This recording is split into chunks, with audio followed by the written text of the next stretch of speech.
안녕하세요. 예후의 죄악을 하나님께서 심판하십니다. 오늘 본문은 열왕기하 10장 28절에서 36절입니다. 28, 29절. 이렇게 예후는 이스라엘에서 바알을 없애버렸습니다. 그러나 예후는 이스라엘을 죄짓게 한 느밧의 아들 여로보암의 죄, 곧 베델과 단에 있는 금송아지를 섬기는 죄의 길에서는 돌아서지 못했습니다. 28절과 29절은 예후의 종교 정책에 대한 총평입니다. 예후는 바알 숭배자들에 대해서는 철저히 종교개혁을 단행했지만 북이스라엘의 여느 왕들처럼 여로보암 때부터 시작된 금송아지 숭배 죄에서는 결국 떠나지 못했다는 한계성을 지적하고 있습니다. 그가 금송아지 숭배에서 벗어나지 못한 까닭은 왕위에 오르자 이전의 다른 왕들처럼 인본주의적 절대 왕권을 추구했기 때문입니다. 30절. 여호와께서 예후에게 말씀하셨습니다. 너는 내가 보기에 옳은 일을 했고 내 마음에 생각한 일들을 아합의 집에 다 이루었으니 내 자손들이 4대까지 이스라엘 왕좌에 앉게 될 것이다. 실제 예후 왕조는 예후 이후 여호아하스, 요아스, 여로보암 2세, 스가랴까지 4대 동안 유지되었습니다. 예후의 집안이 다스린 89년은 한 가문이 북왕국 이스라엘을 다스렸던 가장 긴 기간입니다. 그 후로 예후 왕조가 끝나고 30년이 지나지 않아서 북왕국은 영원히 사라져버리고 맙니다. 그러나 예후에게 약속한 4대까지 이어지는 왕위에 대한 말씀은 단순한 축복의 의미만이 아니라 하나님의 심판의 의미도 담겨 있습니다. 예후 왕조가 4대까지 유지된다는 말씀은 4대까지만 이어지고 아합 왕조처럼 그 왕위가 찬탈되거나 멸망당하게 되리라는 의미를 담고 있기 때문입니다. 아합 집안을 멸망시키고 자신이 왕이 되려는 권세욕과 금송아지 우상 숭배에 대한 심판의 메시지가 됩니다. 32절.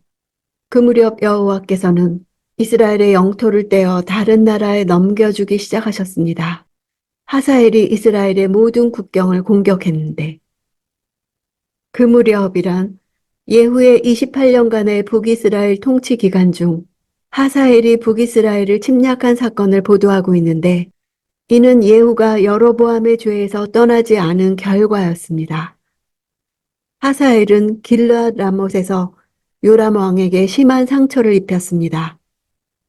이후에도 아수르의 살마네셀과 두 차례 전쟁을 할 만큼 강성한 나라를 이루었고 예후로부터는 요단강 동편의 온 이스라엘 땅을 빼앗았습니다. 이처럼 하사엘은 장기 집권하면서 아람 주변의 나라를 괴롭혔는데 그 중에서도 특히 요람, 예후, 여호아하스로 이어지는 북이스라엘 왕들과 전쟁을 벌여 심각한 타격을 주었습니다. 이번 하사엘의 침공은 당시 아수르와 경쟁 관계에 있던 하사엘이 북이스라엘이 아수르에게 공물을 바치는 일을 못마땅하게 생각해 침범한 것입니다. 성경에서는 매번 하사엘의 침략이 있을 때마다 이스라엘의 죄악을 심판하기 위해서 하나님께서 그를 들어 사용하셨다고 기록하고 있습니다. 본문에서도 마찬가지입니다. 여호와께서 이스라엘의 영토를 떼어 넘겨주기 시작했다고 하셨기 때문입니다. 또한 아합 왕가에 대한 심판의 도구로 사용되었던 예후가 도리어 이제 심판의 대상이 되고 있음을 역설적으로 전달하고 있습니다. 33절. 그곳은 요단강 동쪽의 길르앗 모든 지방, 곧 갓과 르우벤과 므낫세 사람의 땅으로 아르논 골짜기에 있는 아로엘에서부터 길르앗과 바산까지였습니다. 하사엘의 침략으로 인해 빼앗긴 북이스라엘의 영토는 요단의 동편에 국한되었습니다. 그곳은 트랜스 요르단이라고 불리는 지역으로 트랜스 요르단 지역이 하사엘의 공략 대상이 된 것은 트랜스 요르단 상부 지역을 거점으로 했던 아람에게 있어서 요단 동편은 요단 서편보다 지리적으로 가까웠고 또한 매우 기름진 초장이 있었기 때문이었습니다. 따라서 아람과 북이스라엘은 예후 이전부터 이 지역에 패권을 놓고 전쟁을 했습니다. 북이스라엘과 요람과 남유다 왕 아하시아가 연합하여 길르앗 라못에서 아람 왕 하사엘과 전쟁을 벌인 것도 같은 예입니다. 아르논 골짜기의 아르논이란 단어는 소리치다 라는 뜻입니다. 그 골짜기의 지형이 험해서 우기에 물 흐르는 소리가 크게 들렸음을 말해줍니다. 바산은 비옥한이란 뜻으로 강우량이 많고 목초지대가 발달해 있어 목축업으로 유명한 곳이었습니다. 이 지명들은 북이스라엘이 예후의 종교적 범죄로 말미암아 가장 비옥한 땅을 아람 왕 하사엘에게 빼앗겼음을 말해주는 것입니다. 36절 예후가 사마리아에서 이스라엘을 다스린 기간은 28년이었습니다. 예후는 북이스라엘에서는 보기 드물게 28년이란 긴 통치 기간을 가졌습니다. 이 같은 긴 통치 기간 중 통치 후반기에 대한 기록은 거의 없고 아합 왕조에 대한 그의 혁명 사건만이 중점적으로 소개되고 있습니다. 즉 예후가 아합 가문에 대한 하나님의 징계의 도구로 사용된 것이 저자의 주요 관심사였던 것입니다.